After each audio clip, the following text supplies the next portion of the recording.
Bonjour à toutes et à tous, j'espère que vous allez bien. On se retrouve aujourd'hui dans une nouvelle vidéo qui vous intéressera probablement.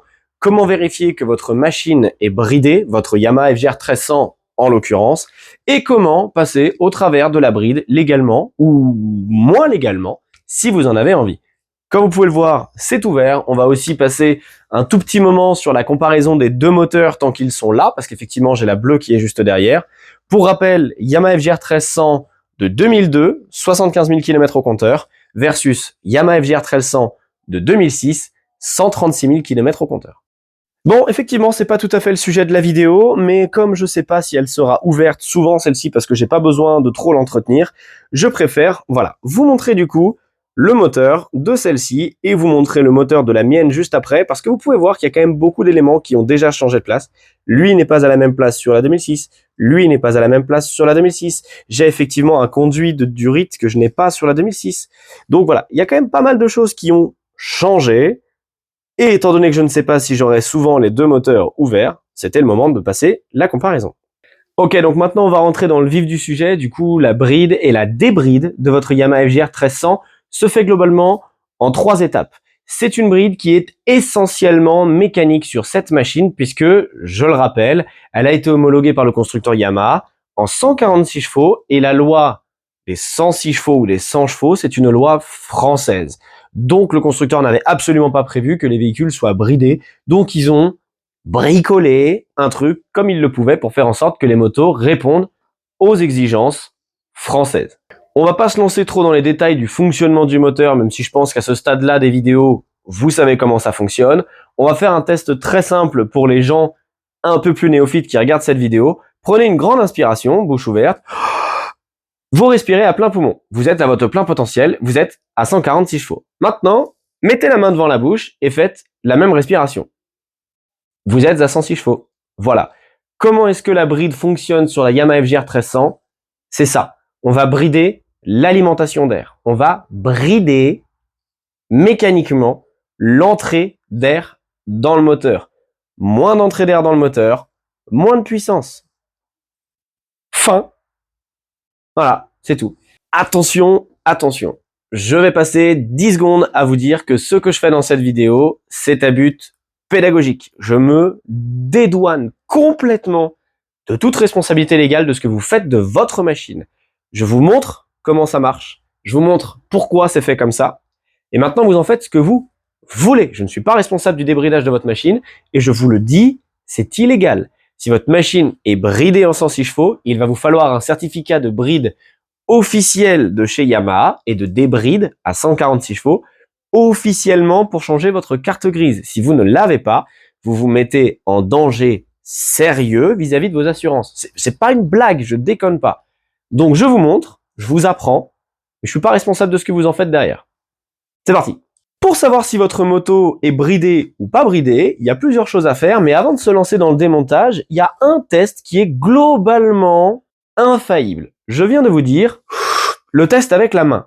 Effectivement, vous allez étouffer votre moteur. Mais si vous prenez une toute petite inspiration, que vous ayez votre main devant votre bouche ou pas, vous n'allez pas vraiment le savoir. Vous allez vraiment le sentir lorsque vous allez prendre à plein poumon une inspiration. Faites le test sur la route. Vous allez vous mettre en deuxième ou en troisième et vous allez ouvrir en grand le gaz.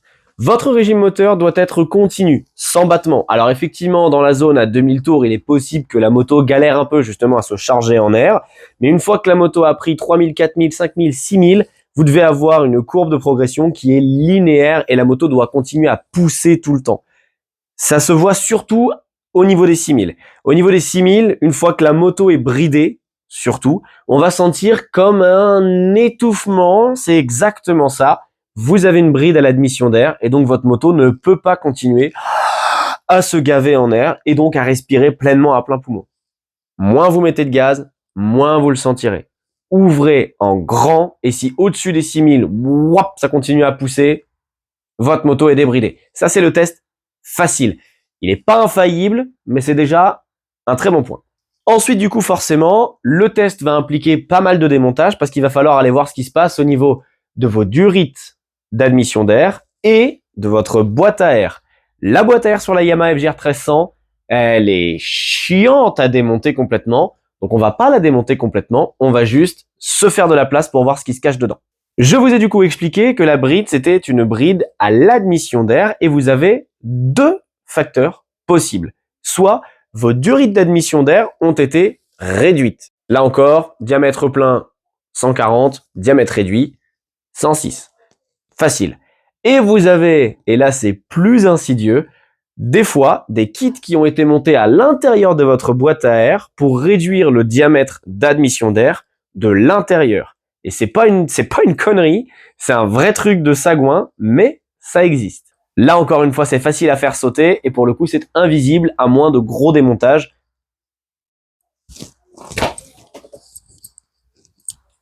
Allez, donc on passe maintenant sur la partie moteur, la boîte à air de votre FJR 1300, c'est elle. Donc effectivement, vous avez les durites d'alimentation, juste ici, d'alimentation de carburant. Vous allez avoir les câbles. Vous n'êtes pas obligé de retirer complètement votre réservoir pour regarder ce que je vais vous demander de regarder, mais avec une seule main, dans mon cas, c'était compliqué. Donc j'ai tout démonté. Donc effectivement, nous, ce qui va nous intéresser dans un tout premier temps, ça va être ces manchons qui sont juste là. Donc ça, c'est les manchons d'air. Vous avez du coup, comprenez, 4 cylindres, donc 1, 2, 3 et 4. Chaque cylindre va prendre du coup le mélange air et essence, avec du coup la rampe d'injection d'essence qui est juste ici, et du coup la rampe d'injection d'air qui est juste là, l'alimentation en air qui est juste là. Donc, vous n'avez pas besoin de regarder les 4, juste d'en regarder une. Ça, du coup, c'est le manchon de votre moteur. Lui, normalement, il n'est pas modifié. C'est le manchon de votre boîte à air qui peut être modifié. Si vous voyez que les deux s'emboîtent parfaitement, qu'il n'y a pas de réduction visible au niveau du diamètre, c'est bon. Attention, toutefois, cette partie-là est moins large que les deux qui sont à côté. C'est normal, du coup, parce que dedans, il va y avoir, comme vous pouvez le voir ici, un axe qui traverse. Dedans, ce sont vos papillons. Si jamais votre moto est complètement démontée, vous allez avoir la possibilité aussi de vérifier l'ouverture de votre papillon. Sur celle-ci, ça ne se fait pas via l'outil de Diag. Je vous montrerai après comment vérifier sur une moto de deuxième phase. Mais vous allez pouvoir passer par l'intérieur de la boîte à air et chatouiller ou alors tout démonter et vérifier l'ouverture de vos papillons. Des papillons qui sont réglés pour s'ouvrir à 100% vont s'ouvrir comme ça, sur un angle à 90 degrés, histoire de laisser passer la totalité du flux d'air. Une moto qui est bridée peut aussi avoir des papillons qui, au lieu de s'ouvrir à 100%, vont s'ouvrir à 75%. Au maximum de l'accélération, elle ne pourra pas se gaver du maximum d'air. Mais ça, du coup, c'est un peu plus compliqué à aller vérifier et globalement, les autres tests sont suffisamment infaillibles pour le savoir. Maintenant, du coup, si vous avez une 2006 ou en tout cas une phase 2 comme la mienne, vous pouvez voir que c'est un peu plus visible que sur la phase 1. C'est quand même un peu moins brouillon que sur la phase 1. Et donc là, typiquement, on a le manchon et on a la partie moteur qui est juste derrière. Donc, aucun problème d'adaptabilité. Derrière, j'ai ouvert la boîte à air parce que du coup, on va aller regarder ce qui se cache dedans. Et dedans, donc, comme vous pouvez le voir, c'est une boîte à air. Et juste là, vous allez avoir vos admissions. Donc, vous en avez 4. Une en haut, une en bas, une ici, une là-haut. Et ça, du coup, ce sont vos manchons que vous retrouvez juste ici. C'est un tuyau en caoutchouc qui fait ça, globalement. Et eux peuvent être aussi de diamètres différents. Alors effectivement, pour démonter votre filtre à air, vous avez besoin de faire un peu de démontage. Là, elle est quand même vraiment toute nue. Vous n'êtes pas obligé de tout démonter à ce stade-là. Vous allez aussi du coup avoir la possibilité de rentrer directement dans l'ordinateur de la machine. Alors j'ai réussi à le faire hier, aujourd'hui elle n'a pas envie, donc je peux pas vous le montrer, mais j'ai fait une vidéo sur l'électronique où je vous montre comment rentrer là-dedans. Il faut garder les deux doigts appuyés, tourner le contact, et normalement après vous avez l'outil de Diag qui arrive. Et vous allez du coup avoir toute une série de codes défauts, notamment le code D01, c'est le capteur, hop, donc je vous invite à aller regarder la vidéo qui en parle, le capteur de TPS, donc le Throttle Positioning System. Comprenez, le capteur de la commande des gaz. À l'ouverture, c'est pas ça qui va nous intéresser. C'est pas la valeur que vous allez avoir d'emblée qui va nous intéresser. Mais lorsque vous allez tourner votre poignet à fond, la valeur doit afficher 100. Comprenez, votre poignée est ouverte à fond, votre papillon est ouvert à fond, à 100%, c'est un pourcentage. Une fois que vous relâchez votre poignet, personnellement, je descends à 17, c'est une valeur, 17%, c'est-à-dire que pour que mon régime de ralenti soit stable, il faut qu'en gros, mon rendement soit à 17, comme d'ouverture de gaz. C'est pas le test le plus infaillible, mais surtout si vous avez une phase 2, ça vous permet de vérifier la bonne ouverture des gaz. Et en plus de ça, si jamais c'est mal réglé, vous devez régler directement votre capteur de Throttle Positioning System, parce que forcément, si vous ouvrez les gaz en fond et que gaz en fond, votre valeur dépasse 100, ça veut dire que lorsque vous allez ouvrir les gaz, votre moto va essayer de donner 120% de rendement. Ça n'a aucun sens. Normalement, vous ne pouvez pas physiquement dépasser les 100. C'est que votre capteur est mal réglé. Donc là encore, je vous invite à aller faire ce petit test. Bon, maintenant, avec tous les tests que je vous ai donnés, vous devriez déjà avoir une idée de si votre moto est bridée ou pas. Est-ce qu'elle prend des tours après 6000 de manière linéaire? Est-ce que vous arrivez à taper de grosses vitesses sans aucun problème? Là encore, ça joue. Le couple à bas régime, ça fait vraiment dissension. En fonction des tests que vous allez voir, en fonction des machines que vous allez essayer, phase 1, phase 2, la bride n'aura pas du tout le même effet. Certains motards vous diront que entre bridé et débridé, il n'y a aucune sensation de couple à bas régime. Personnellement, pour avoir essayé 2 motos débridées, phase 1, phase 2, le couple de la phase 1 est disproportionné par rapport à celui de la phase 2. Elle est vraiment difficile à manœuvrer, à piloter, parce qu'elle n'a pas du tout le même comportement routier. Et ça, du coup, ça n'a rien à voir avec la bride, puisque les 2 motos sont en full.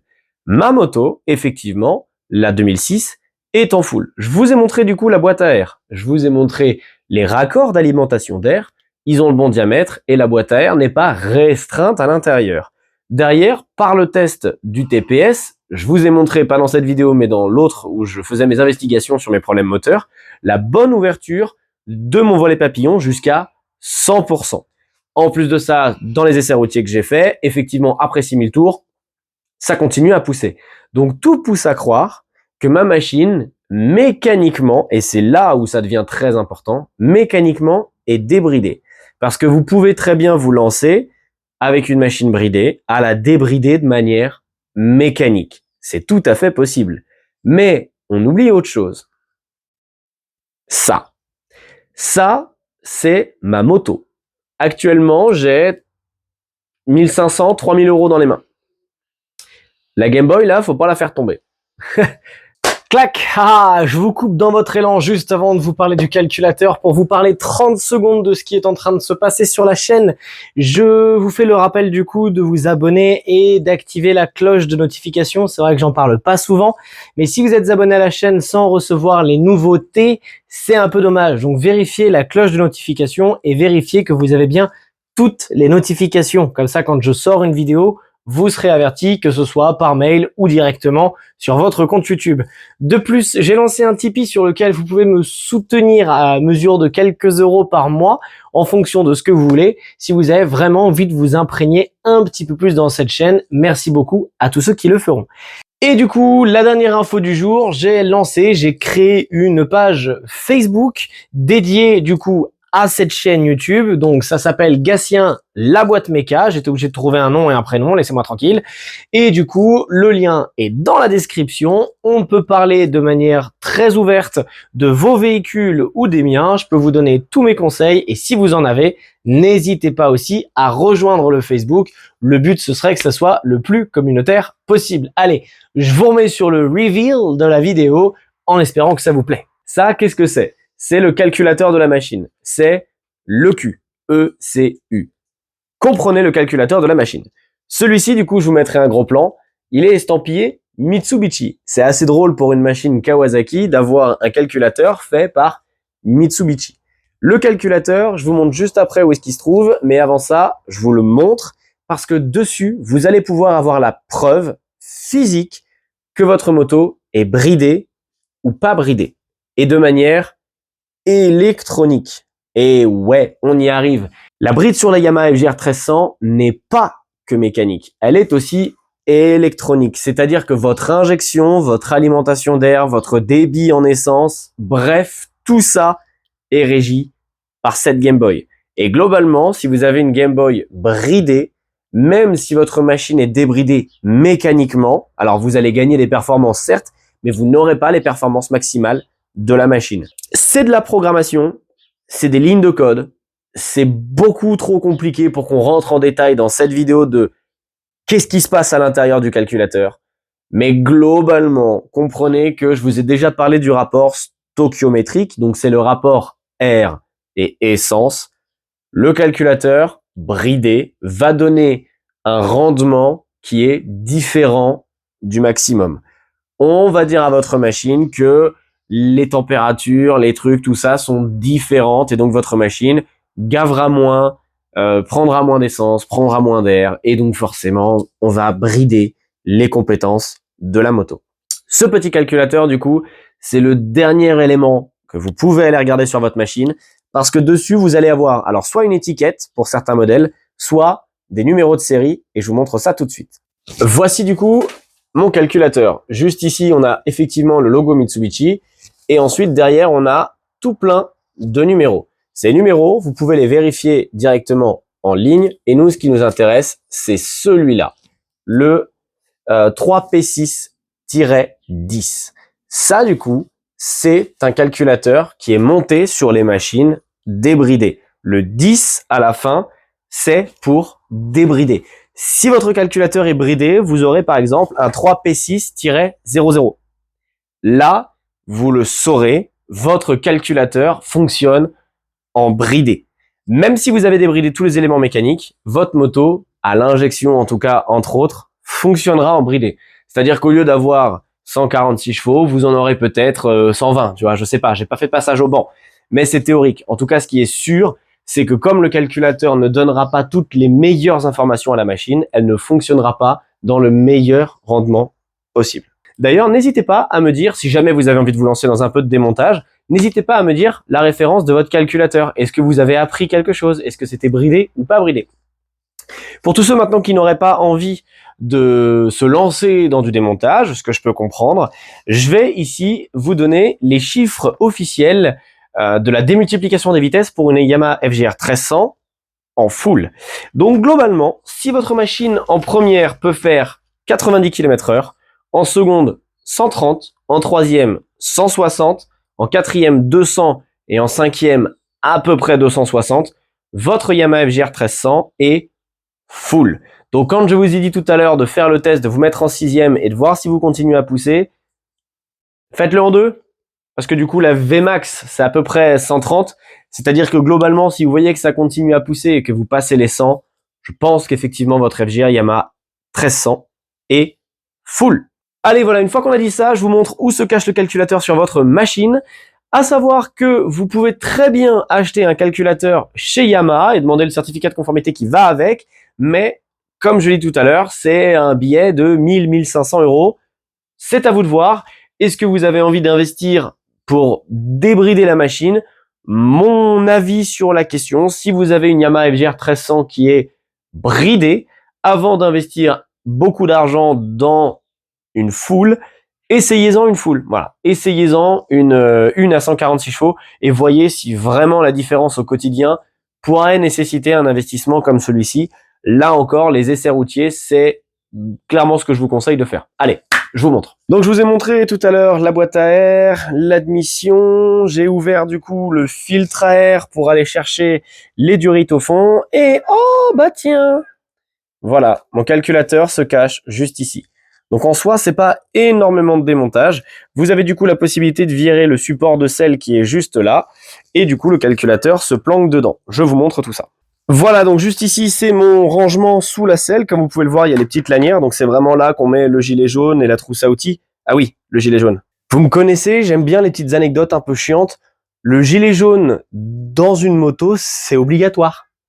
Et il en faut deux si c'est une 2 places. Comme tout véhicule qui roule en fait. Bref, donc dans ce compartiment, voilà, donc il se cache sous la selle avec le réglage de hauteur qui est juste ici. En dessous, du coup, quand on le retourne, on a les 3 petits points et en fait, le calculateur vient se mettre comme ceci. Donc pour le mien, je n'avais pas le choix que de démonter complètement le calculateur parce que la référence est de ce côté-là, donc face à la selle. Voilà, donc si jamais vous êtes du genre à avoir les mains qui tremblent ou à faire tomber dès que vous touchez un truc, vraiment ne cherchez pas à démonter votre calculateur. Si ça tombe, c'est mort, vous n'avez plus de machine, il faut racheter un calculateur. Donc ne vous lancez dans le démontage que si vous êtes sûr d'en prendre soin. Voilà, c'est tout, pas de jugement de valeur. Voilà, donc je rappelle et je mets l'accent sur le fait que tout ce que j'ai dans cette vidéo, c'est pour vous apprendre comment ça fonctionne et comment c'est mis en place. Le pourquoi est-ce que la moto est bridée, je vous invite à aller regarder la vidéo de la semaine dernière dans laquelle j'en parle. Effectivement, votre calculateur, c'est la pièce la plus importante de votre machine, donc vraiment, s'il vous plaît, ne la faites pas tomber, ce serait vraiment pas de bol. Et encore une fois, par rapport à phase 3, ça peut changer, mais je n'ai pas de phase 3 dans le garage, donc je ne suis pas sûr de pouvoir tout vous montrer avec exactitude. Merci à toutes et à tous d'avoir suivi la vidéo, j'espère qu'elle vous a plu, que vous avez pu apprendre 2-3 petits trucs peut-être. N'hésitez pas du coup à aller faire un tour sur la page Tipeee, le lien est dans la description, merci à tous ceux qui le feront. Sur ce, je vous fais le salut, la jambe tendue, le V à tous, je vous embrasse, prenez soin de vous et à très bientôt dans une prochaine vidéo. Ciao.